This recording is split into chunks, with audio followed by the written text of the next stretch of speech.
السلام علیکم ورحمۃ اللہ وبرکاتہ۔ الحمد للہ الحنان المنان الذي خلق الانسان وعلمه البیان، والصلاة والسلام على رسوله سید الانس والجان وعلى آلہ واصحابہ ذوی الخیر والاحسان، اما بعد فاعوذ باللہ من الشیطان الرجیم، بسم اللہ الرحمن الرحیم۔ وما اللہ بغافل عما يعمل الظالمون انما يؤخرهم لیوم تشخص فیہ الابصار، صدق اللہ مولانا العظیم وبلغنا رسولہ النبی الامین المتین المختار الکریم، ونحن على ذلك من الشاہدین والشاکرین والحمد للہ رب العالمین۔ بارگاہ رسالت معاب صلی اللہ تعالیٰ علیہ وسلم میں درود پاک کا ہدیہ پیش کریں۔ اللہم صلی علی سیدنا و مولانا محمد معدن الجود والکرم وآلہ واصحابہ الکرام وابنہ الکریم وبارک وسلم صلاة دائمة سرمدا ابدا۔ قرآن عظیم میں اللہ تعالیٰ ارشاد فرماتا ہے، اور اللہ ظلم کرنے والوں کے ظلم سے غافل نہیں ہے۔ جو کچھ یہ کر رہے ہیں ظالم، ان کے کاموں سے اللہ تبارک و تعالیٰ بے خبر نہیں ہے۔ انما یؤخرہم لیوم، ہاں وہ انہیں ڈھیل دیتا ہے اور انہیں تاخیر سے موقع دیتا ہے، یعنی ان کے اندر اللہ تعالیٰ مہلت دیتا ہے اس دن تک کے لیے کہ پھر جس دن سارے لوگوں کی آنکھیں دیکھیں گی اور پہچانیں گی۔ یعنی رب تبارک و تعالیٰ کی پکڑ بڑی سخت ہے۔ ظالم ظلم کر کے اگر یہ سوچے کہ ہم آرام سے سکون سے سو جائیں گے، یہ ناممکن سی بات ہے، کبھی نہیں ہو سکتا۔ میں آج آپ کے سامنے اس بات کا ذکر کروں کہ اسلام ظلم کے متعلق کیا کہتا ہے۔ دیکھیں، ظلم ایک لفظ ہے جس کو ابھی سب استعمال کر رہے ہیں، حقیقی لفظ تو یہ عربی کا ہے، اور عربی میں ظلم کا معنی ہے وضع الشیء الی غیر محلہ، کسی بھی چیز کو اس کی جگہ کے علاوہ دوسری جگہ پر رکھنا، یہ ظلم ہے۔ ٹوپی کو اگر کوئی پیروں پر پہن لے، پیروں میں ڈال لے، یہ ظلم ہے۔ یعنی جس کی جو جگہ ہے اسے وہیں رکھا جائے، اور اس جگہ کے علاوہ اس کو اس سے کمتر جگہ میں رکھ دیا گیا تو یہ ظلم کہلاتا ہے۔ اور ظلم کسی بھی فیلڈ میں ہوتا ہے، ضروری نہیں کہ صرف مارنے اور توڑنے کو ہی ظلم کہا جاتا ہے۔ کبھی کبھار کسی کو صرف اپنے احساسات سے بھی آدمی ظلم دے سکتا ہے۔ تمہارا چہرہ بھی کبھی ظالم بن جاتا ہے۔ کسی سے روٹھ جانا اور نہ بات کرنا اور اس کے حقوق ادا نہ کرنا، یہ بھی ظلم کہلاتا ہے۔ ظلم کی بہت ساری شاخیں ہیں، لیکن اتنی بات یاد رکھیں، واللہ لا یحب الظالمین۔ قرآن میں اللہ تعالیٰ فرماتا ہے ظالموں کو اللہ پسند نہیں کرتا۔ اللہ تبارک و تعالیٰ کو ظلم بالکل پسند نہیں، اور خود اپنے متعلق رب ذوالجلال نے فرمایا وَأَنَّ اللَّهَ لَيْسَ بِظَلَّامٍ لِّلْعَبِيدِ، اور بے شک اللہ بندوں پر ہرگز ظلم نہیں کرتا۔ ظلم کا شائبہ بھی نہیں پایا جاتا رب تبارک و تعالیٰ جو اپنے بندوں کے ساتھ معاملات کرتا ہے۔ ہوتا یہ ہے میرے عزیزو، ظلم کی ابتدا کبھی اپنے گھروں سے ہوتی ہے اور کبھی فکروں سے بھی ہوتی ہے۔ انسان اپنے آس پاس ہی دیکھ لے تو وہیں سے اس کے ظلم کے معاملات شروع ہو جاتے ہیں۔ کچھ بڑے ظلم ہیں جو نظر آتے ہیں، اور کچھ ہلکے ظلم ہیں جو گھروں میں ہو رہے ہوتے ہیں۔ شوہر کا اپنی بیوی کے حقوق ادا نہ کرنا، یہاں پر بھی ظلم ہی ہے۔ بچوں کو ان کے حقوق نہ دینا، صرف مارنے کی بات نہیں، اگر اس کو صحیح طریقے کی تعلیم نہ دیا، آوارہ چھوڑ دیا، تو باپ نے اپنے بچے پر ظلم کیا۔ قیامت کے دن وہ اپنے حقوق کا مطالبہ کرتا ہے بچہ کہ میرے باپ نے مجھے نہ تربیت دیا اور نہ ہی مجھے سیدھا راستہ دکھایا۔ تو ظلم کبھی اپنے گھروں سے شروع ہوتا ہے، بیٹا اپنے باپ پر، شوہر بیوی پر، اور کبھی بیوی شوہر پر، دونوں طریقے سے بھی ہوتا ہے۔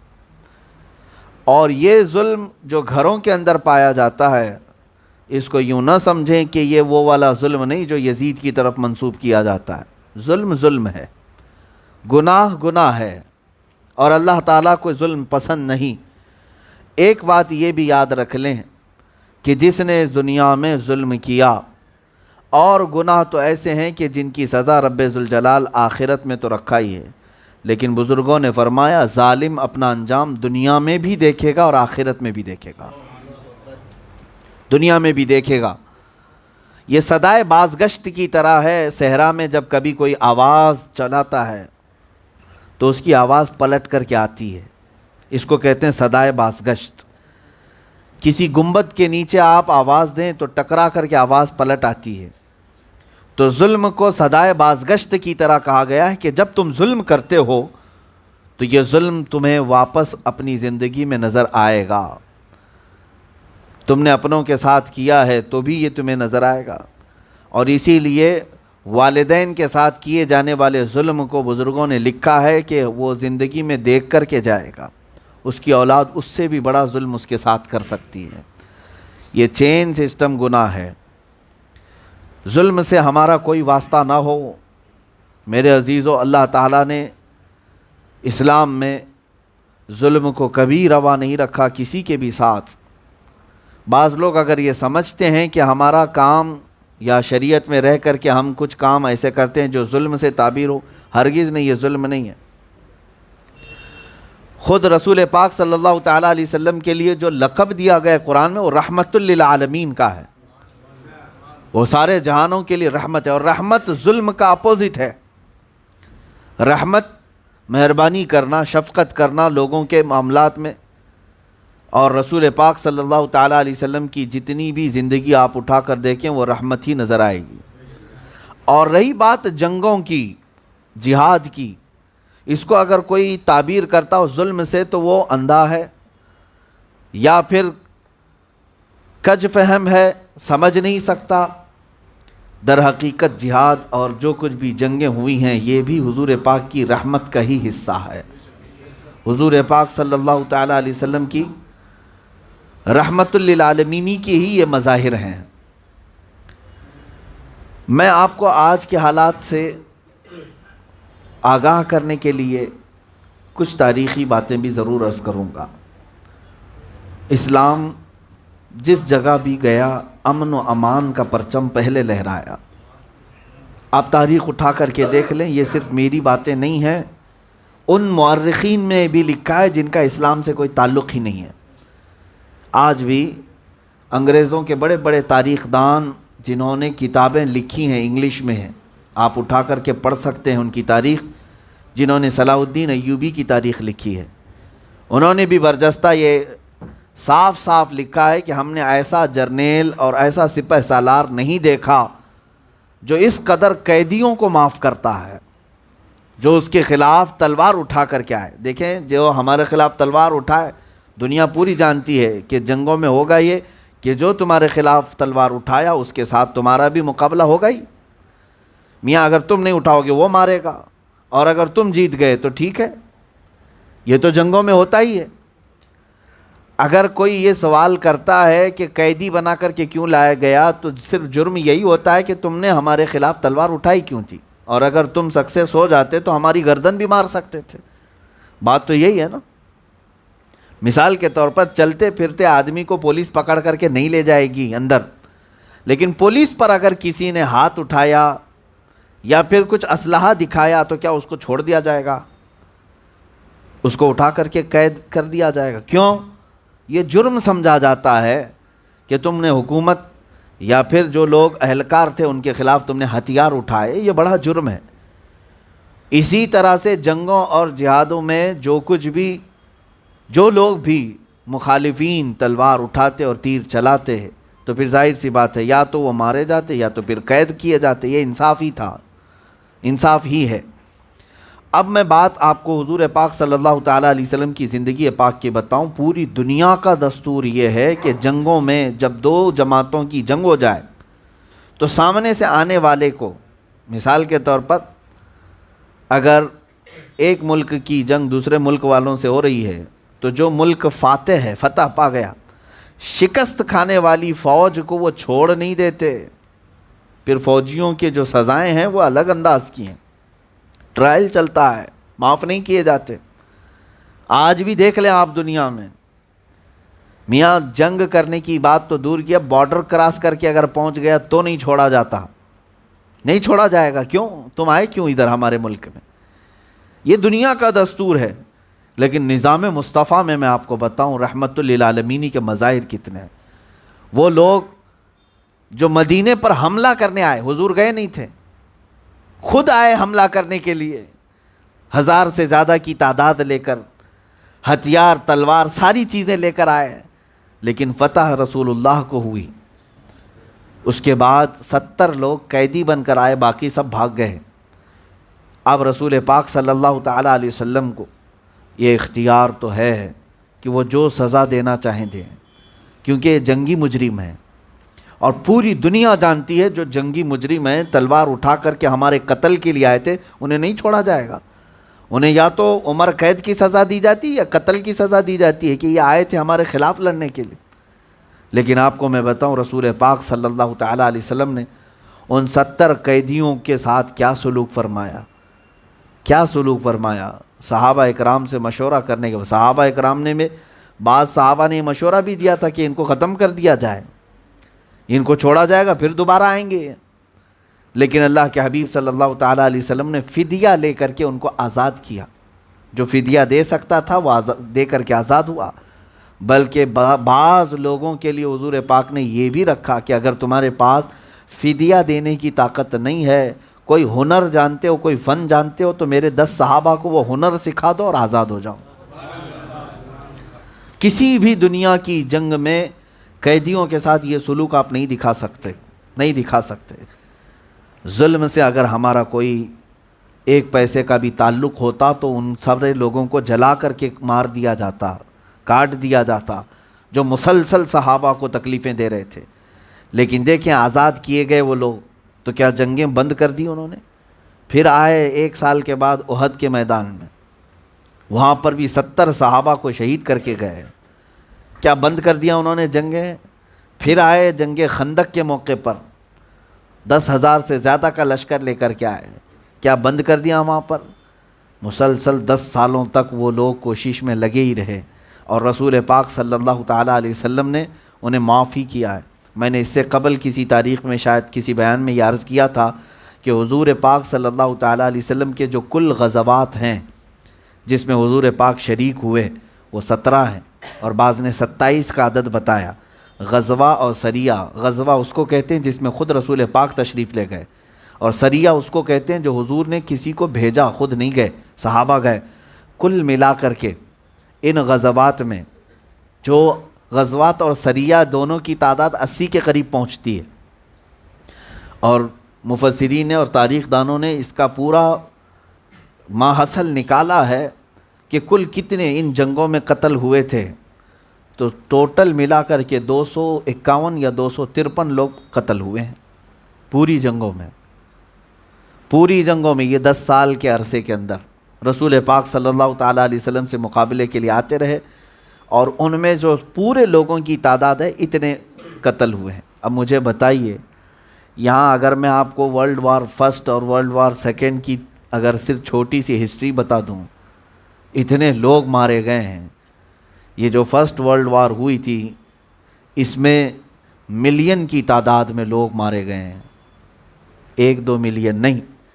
دوسری جنگ عظیم میں تقریباً 5 کروڑ کے تعداد، کروڑوں کی تعداد بتا رہا ہوں۔ دوسری جنگ عظیم جو 1940 کے آس پاس ہوئی تھی، اس وقت تک 5 کروڑ تک لوگ مارے گئے، اور پھر کتنے زخمی ہوئے، کتنے بے گھر ہوئے، کتنے شہر تباہ ہوئے، یہ ابھی تو میں لایا ہی نہیں ان چیزوں کو۔ دنیا اپنے دامن میں ہزاروں دھبے رکھی ہوئی ہے، اور ظلم کی بات حضور کی طرف یا اسلام کی طرف اٹھاتے ہیں۔ حقیقت میں بات یہ ہے میرے عزیزوں، میں آج اتنا کہنا چاہتا ہوں کہ یہ چور اپنا منہ چھپا کر کے دنیا کو چوری کا الزام لگانے والے، آج یہی کیفیت کے ساتھ پوری دنیا میں پروپیگنڈا پھیلایا جا رہا ہے۔ سارے مظالم ان کے ہاں خود موجود ہیں جو اسلام کے خلاف بھونکتے ہیں۔ اسلام کے اور مسلمانوں کے نام کے ساتھ جو لفظ جوڑا جاتا ہے ظلم کا یا آتنک کا یا دہشت کا، اگر صحیح معنوں میں سرچ کر کے یا تحقیق کر کے بتاؤں تو سارا ظلم اور ساری دہشت اور ساری آتنک انہی لوگوں کے پاس موجود ہے، انہی لوگوں کے پاس موجود ہے۔ زہر پھیلانا انہوں نے اپنے سر پر لے رکھا ہے، نفرت پھیلانا ان کے ہاں موجود ہے۔ یہ ہم اتنے دن تک بولتے نہیں تھے، آج بولنے کی وجہ کیا ہے کہ یہ تو سروں پر چڑھتے ہوئے، دندناتے ہوئے، ناچتے ہوئے ہمارے گھروں تک آنے لگ گئے۔ یہ خطائیں ہیں ہمارے ان دانشوروں کی جو یہ کہتے رہے کہ نہیں ہم کسی چیز کا جواب نہیں دیں گے۔ میرے عزیزو، ظلم کے جس طرح سے ظلم کرنے کو اسلام منع کرتا ہے، اسی طرح ظلم سہنے کو بھی منع کرتا ہے۔ تم اپنی عادت یہ نہ ڈالو کہ ہم ظلم سہ کر کے جائیں گے، تمہاری نسلیں اور تمہاری تمام لوگ یہ نہ ہو کہ بزدل بن جائیں۔ بلا وجہ کا اگر ظلم کیا جاتا ہے تو تمہیں انسانی حقوق تو حاصل ہے، فنڈامنٹل رائٹس جس کو کہا جائے، بنیادی حقوق، یہ تو پوری دنیا مانتی ہے۔ عزیزان گرامی وقار، میں آپ کو ہیپوکریسی کس کو کہتے ہیں، ڈبل پالیسی کس کو کہتے ہیں، یہ تھوڑی سی چیزیں آپ کے سامنے رکھ دوں۔ دامن میں ہزار دھبے ہیں اور دوسرے کا ایک نقطہ بھی اس کو بہت بڑا لگنے لگتا ہے۔ یا دنیا، اس کی کو ہیپوکریسی کہتے ہیں، یعنی منافقت۔ ایک جگہ یہ پورے آنکھ بند کر کے بیٹھے رہے اور دوسری جگہ واویلا مچاتے رہ جائیں۔ ظلم کے خلاف اگر آواز اٹھانی ہے تو پھر سارے لوگوں کو ایک نظر سے دیکھو۔ جس ملک میں ہم رہ رہے ہیں آج، یہاں پر ظلم کی داستانیں لکھنے والے آتنکی پورے دہشت پھیلاتے ہوئے شہروں میں نہیں، گلیوں میں نہیں، ہر علاقے میں دندناتے ہوئے ناچ رہے ہیں، اور ان کے خلاف میڈیا کے، یہ دجالی میڈیا کے ایک اینکر کو بھی بولنے کی توفیق نہیں ہے۔ کوئی نیوز نہیں اٹھائے گا، کوئی نہیں کہے گا کہ یہ آتنکواد یا دہشت گرد ہیں جو مسجدوں کو پھونک دے رہے ہیں، جلا دے رہے ہیں، مسلمانوں کو نہتہ پا کر کے انہیں قتل کر رہے ہیں، مار رہے ہیں۔ ان کو کوئی آتنکواد نہیں کہے گا، ان کو دہشت گردی نہیں کہیں گے۔ یہی ہیپوکریسی ہے، یہی ڈبل پالیسی ہے۔ تمہیں سارا ظلم اور ساری آتنک مسلمانوں سے جوڑنے کی لگی ہے۔ آپ قریب کے واقعات دیکھیں۔ میں ایک دو مثالیں آپ کے سامنے اگر رکھوں دنیا کے، اور یہ میڈیا کے چہرے کو اچھی طرح سے پہچانو اے مسلمانوں۔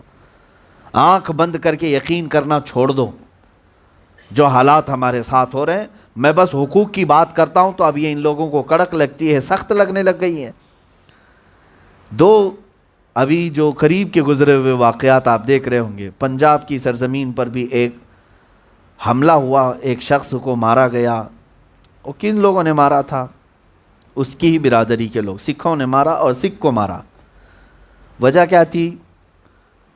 گرنتھ کو یا مقدس کتاب کو وہ جلانے کی کوشش کر رہا تھا یا ڈسٹ بین میں ڈالنے کی کوشش کر رہا تھا۔ جو کر رہا تھا غلط کر رہا تھا۔ کسی بھی مذہبی کتاب کے ساتھ یہ کرنے کی اجازت کوئی بھی نہیں دیتا، کوئی بھی ملک۔ اگر وہ کر رہا تھا تو بھاونائیں ہیں، لوگوں کے جذبات تھے، اور وہ نکل آئے باہر اور اس کو پکڑا اور اس کو ختم بھی کر دیا اور بری طرح سے مارا۔ یہ بھی نیوز ہے، ہم نے یہ بھی دیکھا۔ اس کو ختم کیا گیا، مارا گیا، لیکن ہتیا تو ہتیا ہے، یہ قتل ہوا ہے، قتل ہی ہے۔ اسی طرح کا دوسرا معاملہ بنگلہ دیش کی سرزمین پر بھی ہوا۔ قرآن کے ساتھ وہاں پر بے حرمتی ہونے کے معاملات آئے، وہاں پر بھی کچھ لوگ باہر نکلے اور فسادات ہو گئے۔ ہم اس کو بھی ڈینائی کرتے ہیں یا پھر اس کی مذمت کرتے ہیں کہ جن لوگوں کا قتل ہوا اگر وہ بے قصور تھے تو ظاہر سی بات ہے یہ ہتیا تو ہتیا ہے، قتل تو قتل ہے۔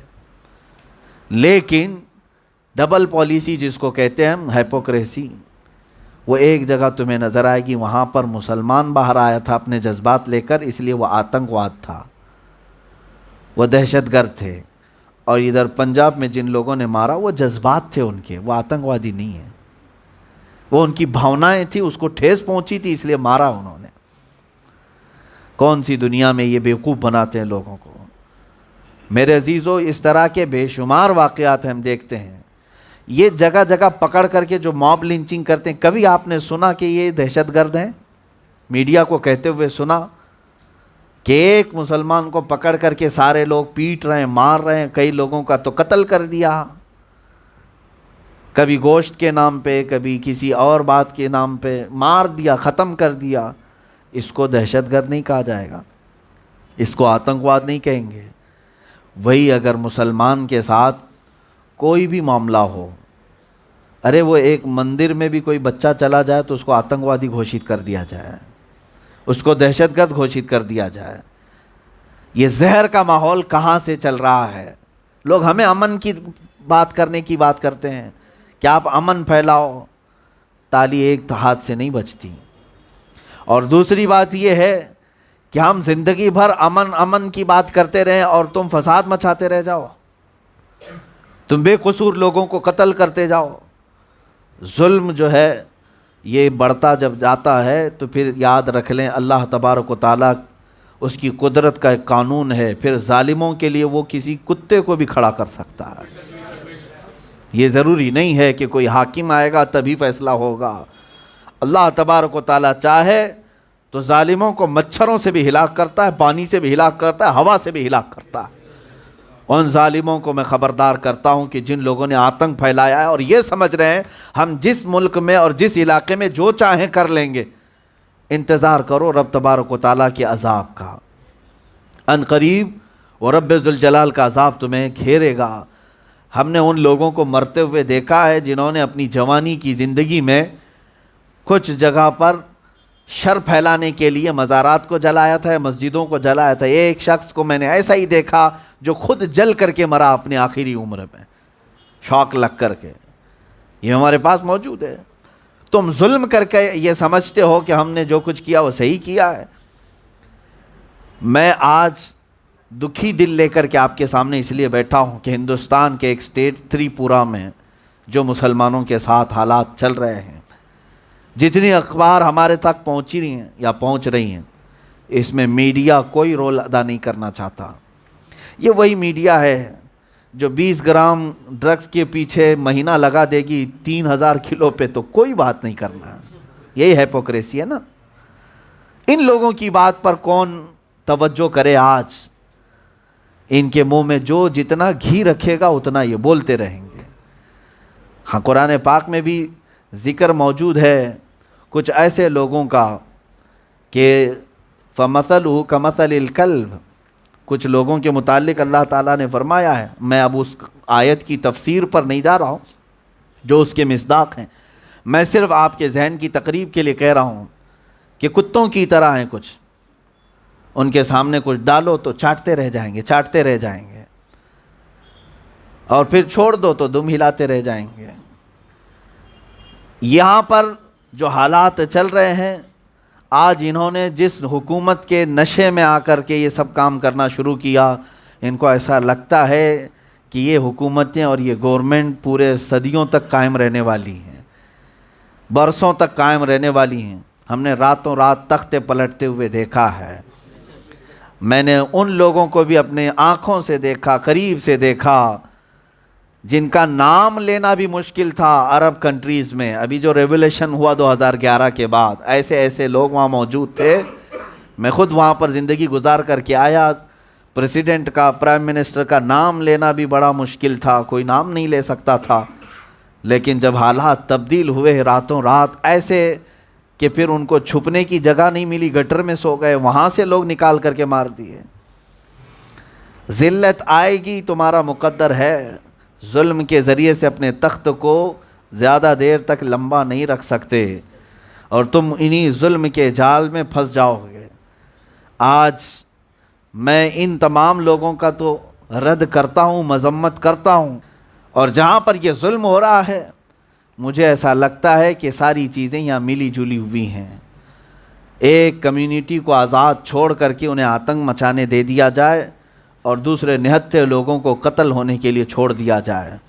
اور اگر یہ سب حکومت کی مرضی اور منشا سے ہو رہا ہے تو وہ بھی اس بات کو سن لیں کہ یہ ظلم زیادہ دیر تک چلے گا نہیں، زیادہ دیر تک تم سکون کی نیند نہیں سو سکو گے۔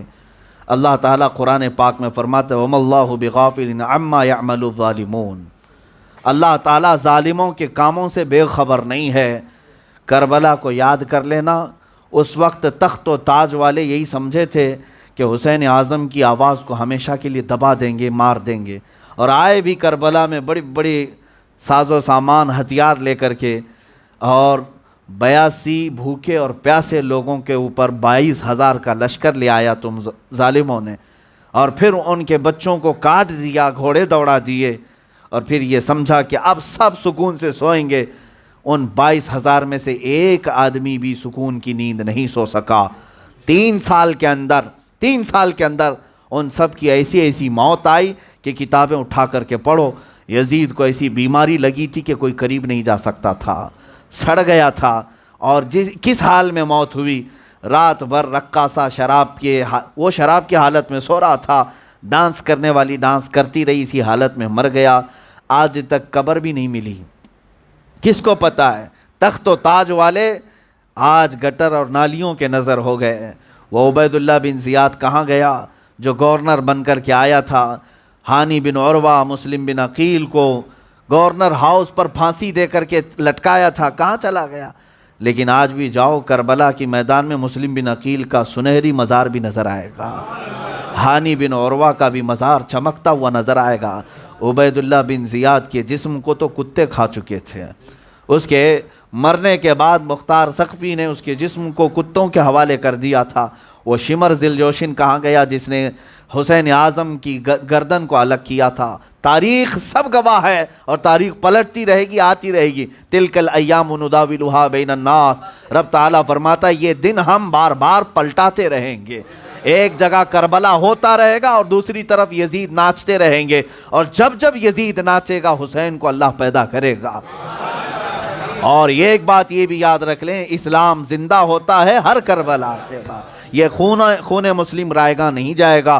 جہاں بھی نہتے اور بے قصور مسلمانوں کا خون بہایا جا رہا ہے، ہر قطرے کی قسم اسلام رنگ لائے گا، انشاءاللہ العزیز اسلام رنگ لائے گا۔ جس چیز سے تم خوف کھا کر بھاگ رہے ہو وہ تمہارے گھروں میں نظر آئے گا۔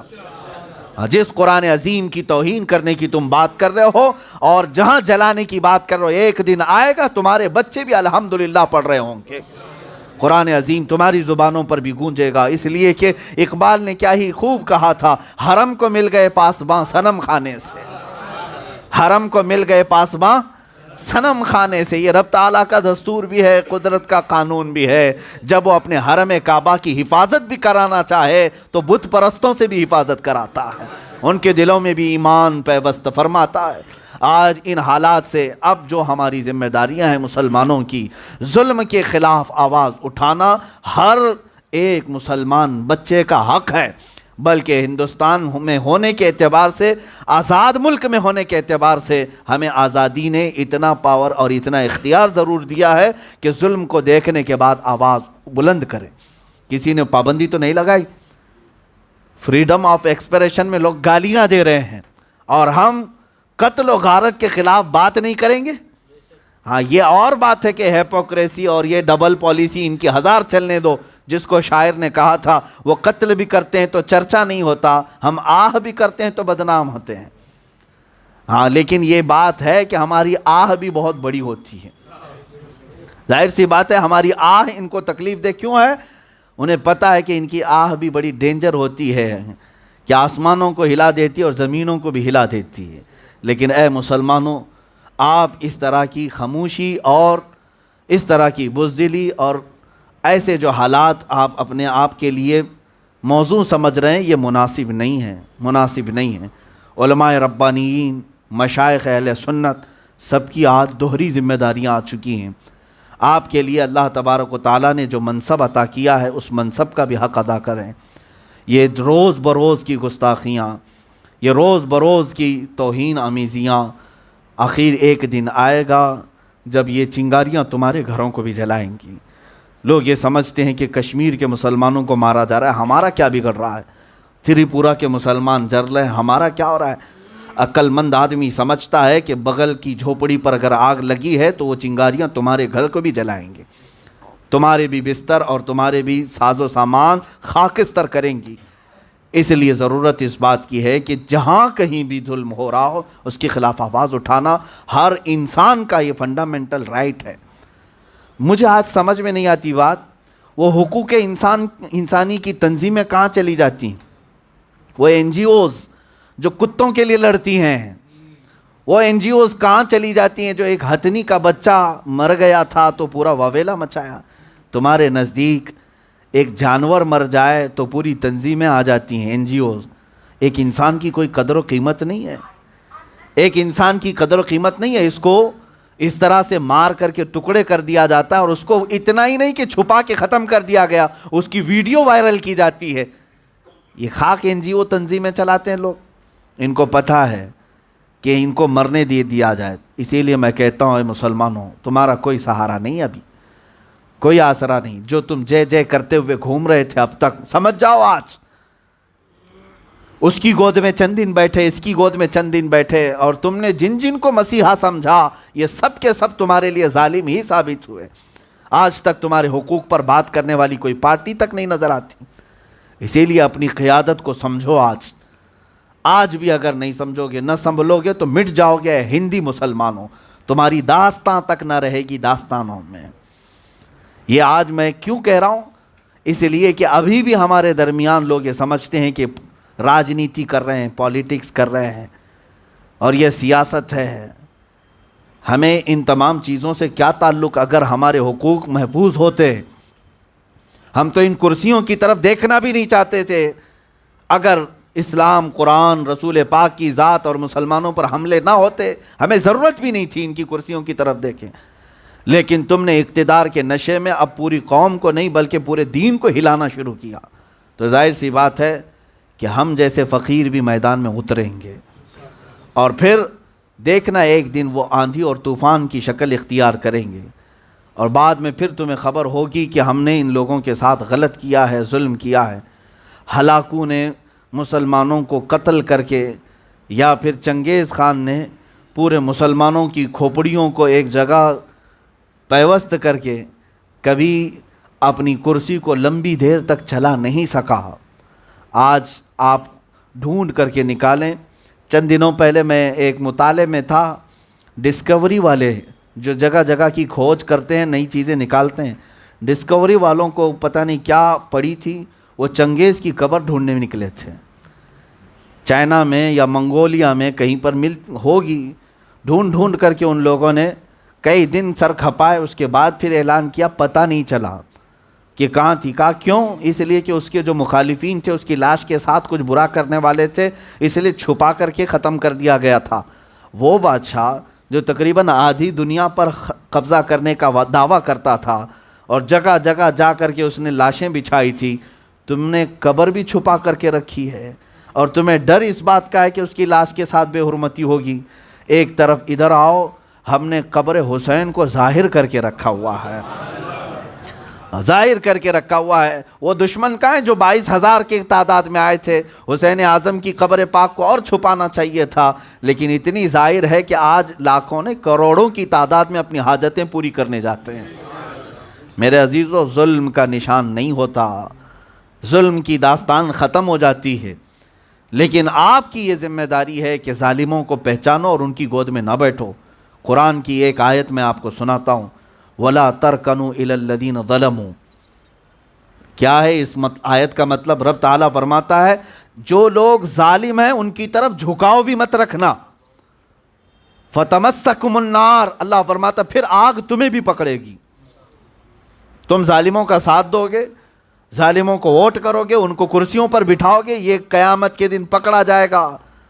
تم اس کو سپورٹ کرتے تھے جو پورے مسلمانوں کا خون بہاتا تھا, قتل عام کرتا تھا. ظالموں کی طرف جھکاؤ بھی مت رکھو. قرآن کہتا ہے وَلَا تَرْكَنُوا إِلَى الَّذِينَ ظَلَمُوا. اور پھر دوسری آیت ہے وَلَا تَقْعُدْ بَعْدَ الذِّكْرَى مَعَ الْقَوْمِ الظَّالِمِينَ. جب اللہ نے تجھے یاد دلا دیا ہے, ہدایت تجھے ملی ہے, تو ظالم کے ساتھ بیٹھنا بھی مت, اس کے ساتھ نہ بیٹھنا. یہاں لوگ سیلفیاں لینے میں بھی اپنے آپ کو فخر محسوس کرتے ہیں ظالموں کے ساتھ. ہاں, ان کے ساتھ فوٹو نکال لیں, اور تاکہ پورے سوشل میڈیا پر ہم چلائیں کہ ہمارا بھی وہی سٹیٹس ہے جو یہ ظالم کا ہے. عزیزان گرامی وقار, علماء بھی اپنا منصب سمجھیں, اور جو ہمارے سننے والے ہیں ان کو میں یہ میسیج ضرور دوں گا کہ اپنا سیاسی شعور بھی بیدار کرو. اللہ تعالیٰ نے جو تمہیں طاقت و قوت عطا کی ہے, آج بھی تم جو ہے اپنے فیصلوں سے بہت کچھ بدل سکتے ہو, بدل سکتے ہو. مجھے افسوس اس بات کا ہے کہ اب پورا ہندوستان سونے لگ گیا ہے. ایک جواری جو نشے میں ڈالتا ہے لوگوں کو، اسی طرح سے آج حالات بنائے جا رہے ہیں کہ سب کو ایسا نشہ دے دیا جائے، خاموش ہو جائے، کچھ بھی ہو رہا ہو خاموشی اختیار کر لی جائے. نہیں میرے عزیزو، یہ خاموشی سب کو تباہ کرے گی، برباد کرے گی. ہماری بھی کوئی زندگی باقی نہیں رہے گی. اب لوگ یہ سمجھتے ہوں گے کہ یہ بول رہے ہیں، فلاں چیز کر رہے ہیں، سختیاں ہو رہی ہیں. مجھے پتہ ہے ہم نے سر یوں ہی اوکھلی میں نہیں رکھا ہے. ہمیں پتہ ہے کہ جب سر اوکھلی میں رکھا جاتا ہے تو مسل بھی آ سکتا ہے سر پہ. تو اب ہم اس سے نہیں ڈرتے، خوف نہیں رکھتے. میرا ضمیر صرف اتنا کہتا ہے کہ اگر ظلم دیکھو تو آواز تو بلند کرو. میرے آقا صلی اللہ تعالیٰ علیہ وسلم نے ارشاد فرمایا، جب تم برائی دیکھو تو ہاتھ سے روکو، نہیں روکنے کی طاقت ہے تو زبان سے روکو، اس کی بھی طاقت نہیں ہے تو دل سے برا جانو اور وہاں سے اٹھ جاؤ. اور ایمان کا یہ سب سے کمزور حصہ ہے، دل سے برا جاننا. اب لوگ اگر دل سے بھی برا نہیں سمجھتے ظلم کو تو تمہارا ایمان بھی جا چکا ہے. ایمان ہوگا تو برائی کو برا سمجھو گے، ظلم کو ظلم سمجھو گے، خرابی کو خراب کہو گے. اور اللہ نے اگر زبان دی ہے تو خرابی کو خراب کہو، برائی کو برا کہو، ظالم کو ظالم کہو. کس بات کا خوف ہے؟ اور جہاد کی جہاں تک بات ہے، حدیث پاک میں یہی ملتا ہے، ان افضل الجہاد کلمۃ الحق عند السلطان الجائر. سب سے افضل جہاد ظالم بادشاہ کے سامنے حق بات کہنا. حق بات کہو، یہ سب سے افضل جہاد ہے. آج کی یہ حالات ہمیں اس طرح سے بے قابو کر رہے ہیں میرے عزیزو، جینے کا بھی مزہ ختم ہو چکا ہے. رسول پاک صلی اللہ تعالیٰ علیہ وسلم کا فرمان یاد آتا ہے، مثل المؤمن کمثل جسد اذا اشتکى عضو تداعى له سائر الجسد بالسہر والحمى او کما قال رسول اللہ صلی اللہ علیہ وسلم. اللہ کے نبی صلی اللہ علیہ وسلم فرماتے ہیں، مومنوں کی مثال، مومن کی مثال ایک جسم کی طرح ہے. اگر ایک عضو کو تکلیف ہو تو پورا جسم بخار زدہ ہو جائے. اگر پیر میں ٹھوکر لگے تو بخار سر میں بھی آتا ہے، جسم میں بھی آتا ہے. کیوں؟ عضو جڑا ہوا ہے جسم کے ساتھ، پارٹ ایک دوسرے کے ساتھ جڑے. ایسا ہم نہیں کہہ سکتے کہ یہ ہاتھ تکلیف میں ہے تو باقی سب اچھا ہے. سب میں درد اور بے چینی آتی ہے. سر میں اگر درد ہو تو کھانا اچھا نہیں لگتا، کہیں جانا اچھا نہیں لگتا، بیٹھنا اچھا نہیں لگتا. کیوں؟ اس لیے کہ یہ پارٹ سارے جسم کے ایک دوسرے سے جڑے ہوئے ہیں. اور میرے آقا صلی اللہ علیہ وسلم فرماتے ہیں تمام مومنین ایک جسم کی طرح. ایک کو اگر درد ہو رہا ہے، تکلیف ہو رہی ہے تو تمہیں بھی بے چین ہونا چاہیے، بے قراری تمہارے اندر بھی آنا چاہیے. آج لوگ یہاں پر بڑی بڑی پارٹیاں اور بڑے بڑے خوشیوں کے ماحول میں تو جی رہے ہیں، لیکن ان کے گھروں کی ذرا برابر تمہیں خبر بھی نہیں، جن کے گھر اجاڑ دیے، ان کے گھروں کو جلا دیا گیا. کتنے چھوٹے بچے ایسے ہیں جو یتیم ہو چکے، اپنے ماں باپ کا سایہ ان کے سروں سے اٹھ چکا ہے. کیا ان باتوں کا درد ہمارے سینے میں نہیں آ سکتا؟ اور اگر درد نہیں آتا ہے تو پھر ایمان کی خیر مناؤ، اپنے ایمان کی خبر لو. مومن ہے تو دوسرے مومنین کا درد محسوس کرو. لوگ تو یہاں ایسے بھی حالات آ گئے. ایک مولانا صاحب مجھ سے کہہ رہے تھے کشمیر کا نام بھی لینا مشکل ہو گیا ہے. کیوں مشکل ہو گیا ہے؟ کیوں مشکل ہو گیا ہے؟ یہی دجالی میڈیا کی وجہ سے کہ انہوں نے بھونک بھونک کر کے کہا ہے کہ وہاں سارے آتنکوادی رہتے ہیں. ظالموں، تمہیں پتہ نہیں، وہاں جا کر کے تو دیکھو وہ نہتے لوگوں کے اوپر جو اتنے دنوں سے کئی چیزوں کی بندشیں لگا کر کے ان کے جینا دشوار کر کے رکھا ہوا ہے، ان کے بارے میں کوئی بولنے والا تک نہیں. ان کو دوسرے ملکوں میں ہونے والا ظلم تو نظر آتا ہے، یہاں اپنے ہاں جو لوگ آتنک مچائے ہوئے ہیں ان کے خلاف کوئی بولنے والا نہیں ہے. کیوں یہ ہیپوکریسی مچائے ہوئے ہو؟ یہ میڈیا والوں سے بھی میں کہتا ہوں، کیوں اس طرح کی ڈبل پالیسی کرتے ہو؟ کیا ہم سیکنڈ نمبر کے شہری ہیں؟ مسلمانوں کا کوئی یہاں پر بلیدان نہیں رہا ہے، کوئی حصہ نہیں رہا ہے. آخر تم چاہتے کیا ہو ان مسلمانوں سے کہ روز بروز کا یہ ظلم، روز بروز کی یہ کہانیاں، روز بروز کی یہ داستانیں، اور اوپر بیٹھے ہوئے حاکموں کو اس کی خبر تک نہیں ہے؟ ایسا کیسے ہو سکتا ہے؟ ہمارے پی ایم سے تو ہم نے بہت پہلے یہ سنا تھا کہ کوئی کتے کا بچہ بھی اگر گاڑی کے نیچے آئے تو ان کو تکلیف ہوتی ہے، اور انسانوں کے بچوں کی کوئی تکلیف نہیں. اتنے قتل ہو گئے، اتنے مارے جا رہے ہیں، اس کی کوئی تکلیف نہیں. روکنا چاہے تو یہ حکام روک سکتے ہیں سختی کے ساتھ، ہمیں پتہ ہے. حکومت چاہے، پرشاسن چاہے، پولیس چاہے تو اس ساری چیزوں کو روک سکتی ہے، فساد نہ مچایا جائے، اور آتنک کے ذریعے سے کسی کا بھلا نہیں ہونے والا۔ وہ بات یاد رکھو، لگے گی آگ تو آئیں گے کئی مکان زد میں، یہاں ہمارا ہی مکان تھوڑی ہے۔ ظاہر سی بات ہے، نفرت کی آگ جب جلے گی تو ہر جگہ یہ آگ پھیلے گی، اور نہ جانے کتنے بے قصور لوگ اس آگ میں جائیں گے۔ بڑے بڑے لوگ اپنے محلوں میں راج کریں گے اور یہ شہر کو جلتا بجھتا دیکھتے رہیں گے، لیکن اس میں وہی لوگ جلیں گے جو جذباتی ہوں گے۔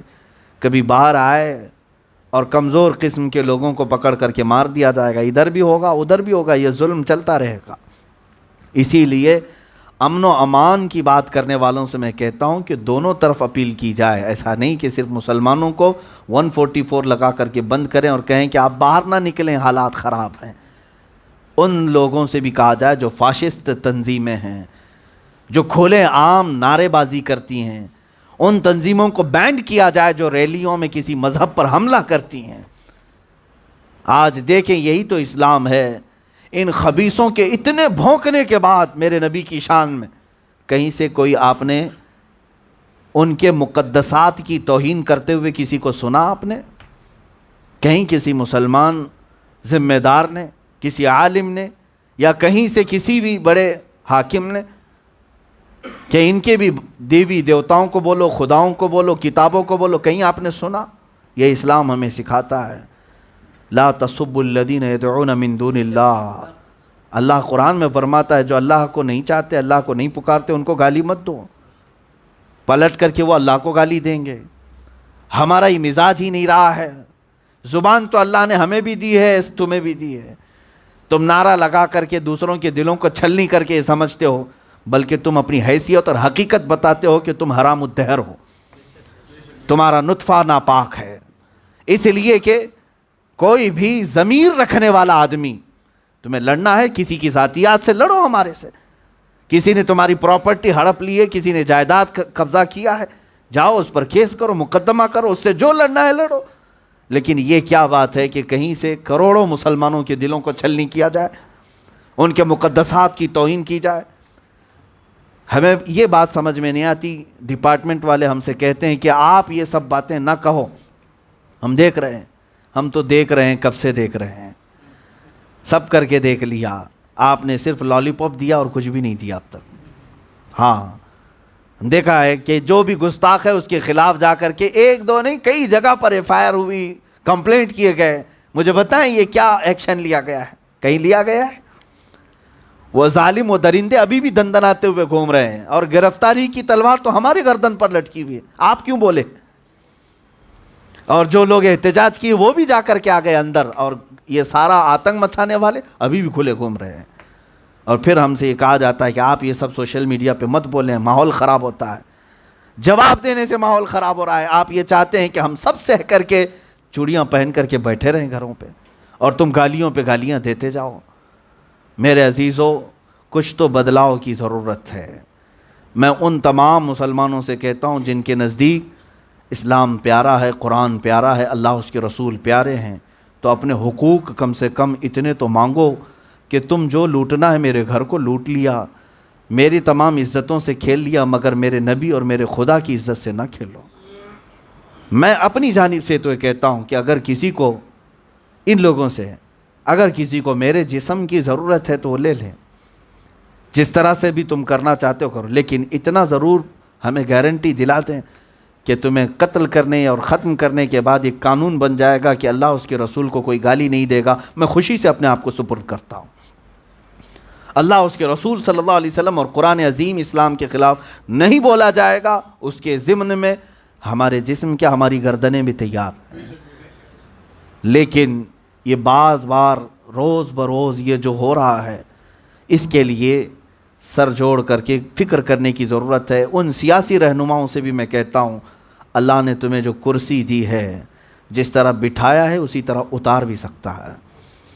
تمہیں آج ایسا لگتا ہے، پورے ہندوستان بھر میں مسلم لیڈر بھی ہیں، بہت سارے مسلم نیتا ہیں، ہر کمیونٹی کا جو لیڈر آتا ہے وہ اپنی کمیونٹی کے حقوق پارلیمنٹ میں کھڑے ہو کر کے مانگتا ہے۔ ان لوگوں کو کیا کون سی چیز مانے ہے؟ کیا آپ اتنا سوال نہیں کر سکتے کہ ان آتنکیوں کو روکا جائے؟ میاں جھگڑے تو ہوتے رہتے ہیں، اختلافات ہوتے رہتے ہیں اور آس پاس کے معاملات گرم ہوتے رہتے ہیں، لیکن یہ دھارمک طور پر جو ہندوستان کا ماحول خراب کیا جا رہا ہے اس کو روکو۔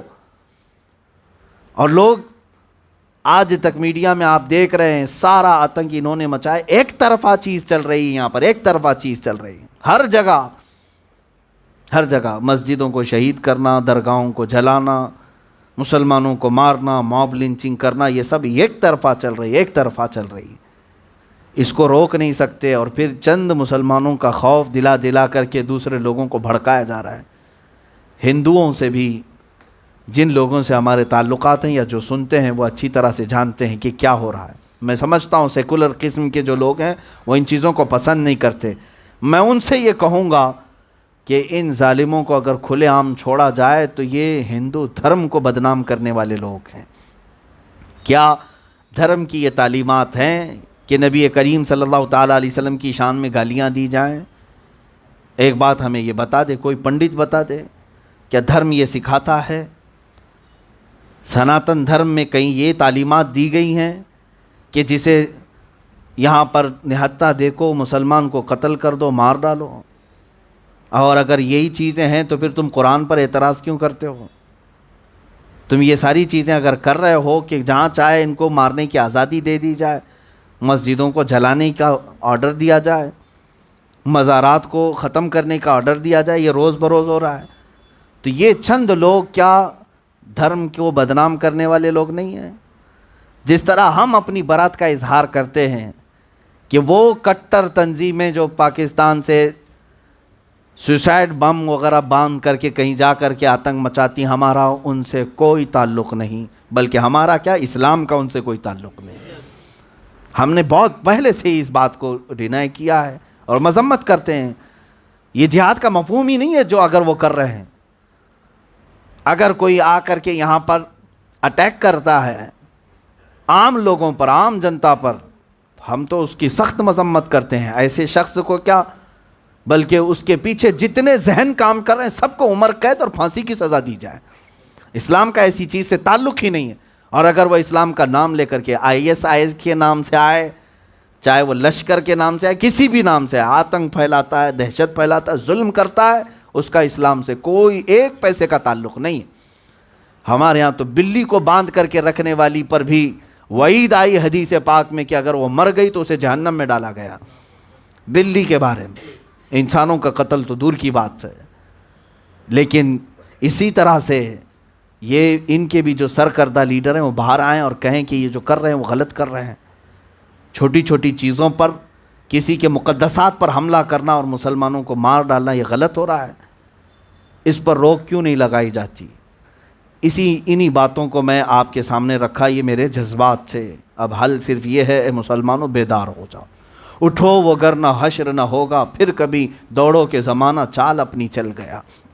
تمہیں کرنا یہ ہے قوت عشق سے ہر پست کو بالا کر دے، دہر میں نام محمد سے اجالا کر دے۔ جن کو تکلیف ہے یا وہ جتنی گستاخی کرے اتنی بار اب اس سے زیادہ ہم میرے آقا صلی اللہ تعالیٰ علیہ وسلم کا چرچا ہر جگہ کریں گے، رہے گا یوں ہی ان کا چرچا رہے گا، پڑے خاک ہو جائیں جل جانے والے، خاک ہو جائیں عدو جل کر مگر ہم تو رضا، دم میں جب تک دم ہے ذکر ان کا سناتے جائیں گے، دم میں جب تک دم ہے ذکر ان کا سناتے ہیں۔ اب ہم کثرت سے میرے مصطفیٰ کا ذکر کریں گے، ان کی تعلیمات کو ہر جگہ روشن کریں گے۔ یہ ٹھان لے مسلمان اور اپنے اخلاق کو سنوار لے کہ اب میں پہلے بولتا تھا حضور کے اخلاق اچھے تھے، حضور کی عادتیں اچھی تھیں، اب عمل کر کے دکھاؤں گا کہ حضور کی سنتیں ایسی تھیں۔ کیا اس بات کا عہد کرتے ہیں کہ ہم اپنے رسول پاک صلی اللہ تعالیٰ علیہ وسلم کے اعمال، اخلاق اور ان کی سنتوں کے ترجمان بن کر کے جائیں گے؟ یہ ایک بات یاد رکھ لیں، مصطفیٰ کریم صلی اللہ تعالیٰ علیہ وسلم کے دیوانے کبھی کم نہیں ہوں گے۔ ہاں، ایک شاعر نے کہا ہے مصطفیٰ کے دیوانے کم کبھی نہیں ہوتے، ایک چراغ بجھے گا 100 چراغ جلتے ہیں۔ ایک چراغ بجھاؤ گے 100 چراغ جلتے ہیں۔ انشاءاللہ العزیز آج یہ تمام مسلمانوں کے لیے میسیج ہے، وہ اپنے اخلاق و کردار، اپنے اعمال کو حضور پاک کی سنتوں میں ڈھال لیں اور پھر ترجمان بن جائیں، پھر دیکھنا اللہ تبارک تعالیٰ کی مدد بھی آئے گی، کیونکہ اس نے وعدہ کیا قرآن پاک میں کان حقا علینا نصر المؤمنین۔ اللہ فرماتا ہے ہم نے اپنے اوپر لازم کر لیا ہے، مدد کریں گے تو ایمان والوں کی مدد کریں گے، ہمیں اب ان کی کسی کی مدد کی ضرورت نہیں، اللہ کی مدد آئے گی انشاءاللہ۔ رب تبارک و تعالیٰ جہاں مدد نازل کرے گا وہ کس انداز سے آئے گی، کہاں سے آئے گی، تم سوچ بھی نہیں سکو گے۔ ہاں، کبھی نہ ہم اپنی تعداد پر دیکھیں گے، نہ اسباب کی طرف دیکھیں گے، نہ ہم اپنے گھر بار، نہ اپنے سیاست اور تخت و تاج کی طرف دیکھیں گے، ہماری نظر صرف اور صرف اس رب کعبہ کی طرف ہوگی جو ابابیل کو بھیج کر کے ابرہا کو بھی ختم کر سکتا ہے، جو فرعون کو دریائے احمر میں غرق کر سکتا ہے، پانی کے ذریعے سے ہلاک فرما سکتا ہے۔ اس رب ذوالجلال کی بارگاہ میں ہی ہمارا سارا معاملہ ملتجی ہو جائے، اسی کی طرف التجا بھی کریں۔ اے رب قدیر، تو نے جب ظالموں کو مچھروں سے ہلاک کیا ہے اور خدائی کا دعویٰ کرنے والے کو پانی سے ہلاک کیا ہے، کعبہ ڈھانے والے کو ابابیل چڑیوں سے ختم کیا ہے، اور ظلم اور آتنک مچانے والے کو کسان کے 2 بچوں سے ختم کیا ہے، اے الہ العالمین، آج اگر ہمارے اعمال میں کمی ہے تو ہم توبہ کرتے ہیں، اگر ہمارے اخلاق میں خرابی آئی ہے، بلکہ آئی ہے مولا، ہم اپنے برے اخلاق اور اپنے برے اعمال سے توبہ کرتے ہیں، ہم تیرے حبیب پاک کے دامن میں پھر سے آتے ہیں، ان کے قدموں سے لپٹتے ہیں۔ مولا، تجھے سے پہلے مدد نازل کرتا تھا، اس امت پر دوبارہ مدد نازل فرما۔ امت مصطفیٰ آج قسم پرسی کے عالم میں ہے مولا، یہ کہاں جائیں، کدھر جائیں، کس کو اپنا غم سنائیں، کس کے دربار میں اپنے دکھڑے بیان کریں۔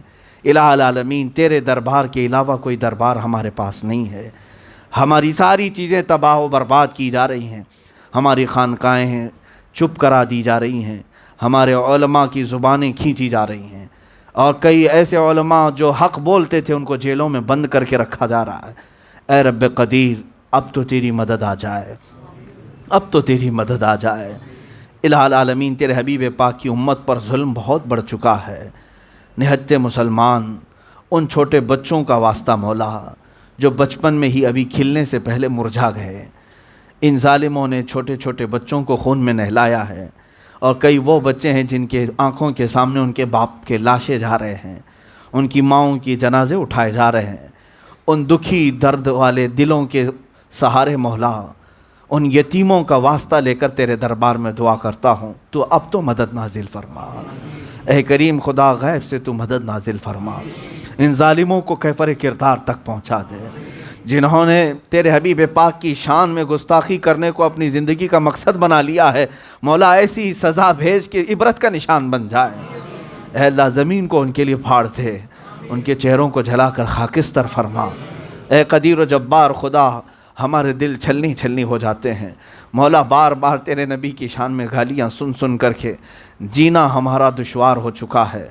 اے رب ذوالجلال، زہر کھاتا تیرے ارشاد نے کھانے نہ دیا، زہر کھاتا تیرے ارشاد نے کھانے نہ دیا۔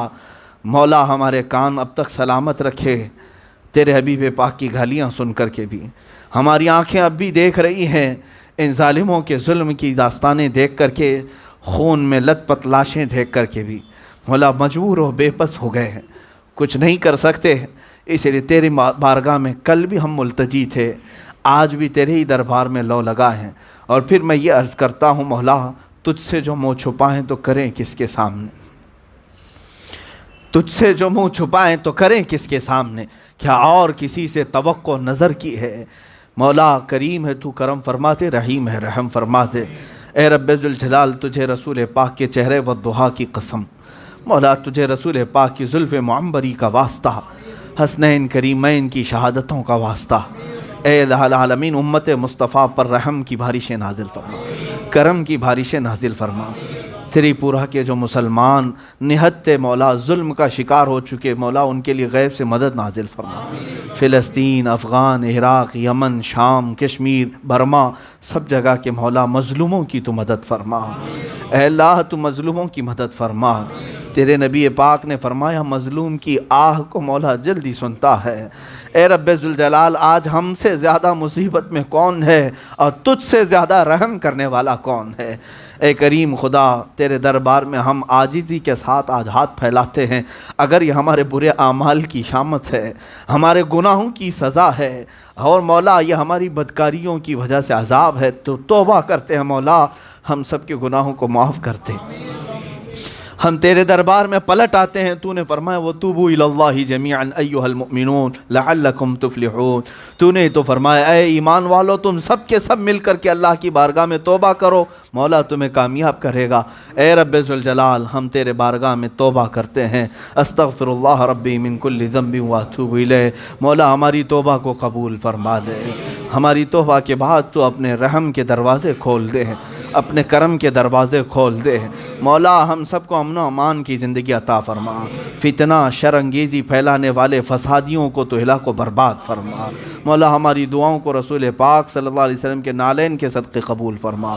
وصلی اللہ تعالی علی خیر خلقی محمد وآلہ واصحابہ اجمعین، وآخر دعوانا الحمد للہ رب العالمین۔ السلام علیکم۔